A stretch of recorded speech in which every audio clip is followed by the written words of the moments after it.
Canada जाना तो आसान है, लेकिन वहां पर टिककर पैसा कमाना, ये खेल सबके बस की बात नहीं है। हर साल लाखों लोग पीआर लेकर कनाडा पहुंचते हैं, लेकिन फिर कुछ ही सालों में उनके सपने क्रैश हो जाते हैं।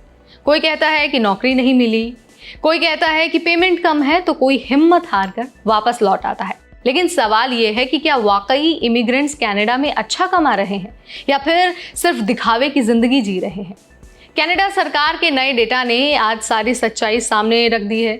नंबर, वर्क और फॉर्मूला सब कुछ हम आपको आज इस वीडियो में बताने वाले हैं और बताएंगे कि इमिग्रेंट्स की लाइफ कनाडा में कैसी है और वो अपने एजुकेशन के अनुसार कितना कमाते हैं। नमस्कार, मेरा नाम है नेहा उपाध्याय और आप देख रहे हैं एनबीटी टेक एड। दरअसल स्टैटिस्टिक्स कनाडा ने अभी नया डेटा टूल लॉन्च किया है। 2021 के आंकड़ों के साथ ये जो टूल है वो लॉन्च किया गया है और उसमें ये बताया गया है कि इमिग्रेंट्स की एवरेज इनकम थी करीब 50,000 कैनेडियन डॉलर। इसके अलावा मीडियन इनकम की भी बात हुई है। मीडियन इनकम 36,000 डॉलर से ज़्यादा बताई गई है। मीडियन का मतलब है आधे लोग इससे कम कमा रहे हैं और आधे ज़्यादा। अब सवाल ये है कि ये जो इनकम है वो आती कहाँ से है? तो सैलरी, वेजेस, टिप्स, कमीशंस और सेल्फ एम्प्लॉयमेंट, इस डेटा में सब कुछ शामिल है।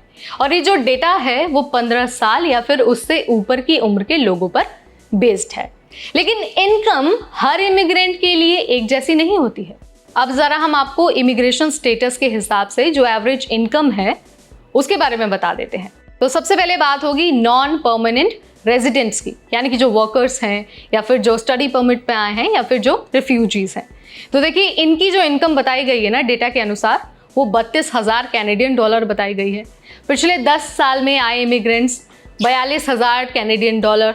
10 साल से ज़्यादा जो इमिग्रेंट्स कनाडा में हैं उनकी इनकम बताई गई है 52,000 कैनेडियन डॉलर।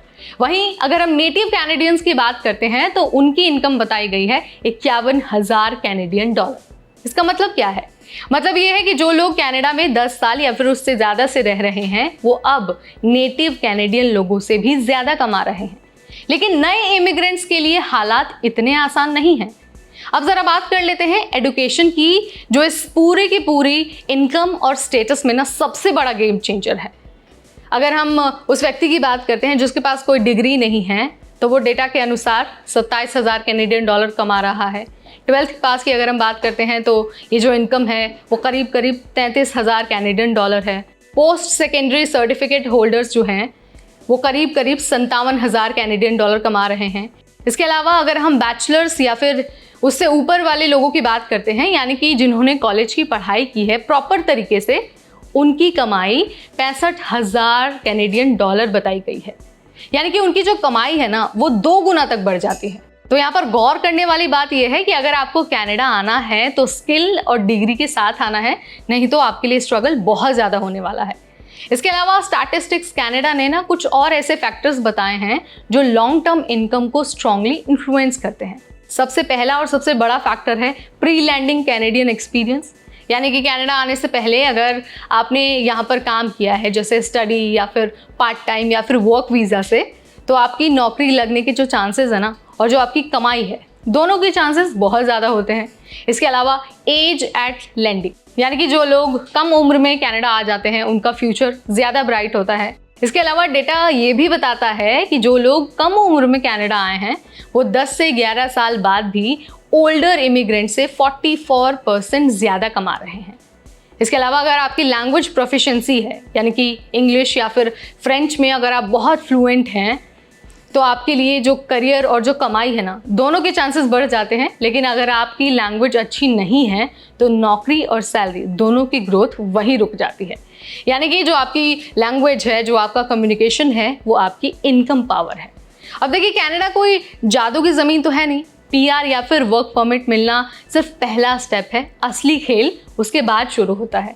अगर आपके पास स्किल्स हैं, आपने अच्छी डिग्री ली है, अच्छे कोर्स से पढ़ाई की है, लैंग्वेज में आपकी बहुत अच्छी कमान है और आप सही उम्र में कनाडा पहुंच जाते हैं, तो कनाडा एक ऐसी जगह है जो आपकी इनकम, आपका जो फ्यूचर है, जो आपकी लाइफ है, वो बदल सकता है।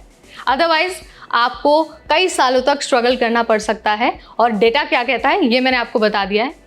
तो आप अगर इस बात से ताल्लुक़ रखते हैं तो कमेंट के ज़रिए आप मुझे बता सकते हैं। इसके अलावा अगर आपका कोई डाउट है, सवाल है, तो भी आप मुझसे कमेंट के ज़रिए पूछ सकते हैं। इस वीडियो में फ़िलहाल इतना ही। तब तक मुझे यानी नेहा को दीजिए इजाज़त। Keep watching NBT Tech Ed।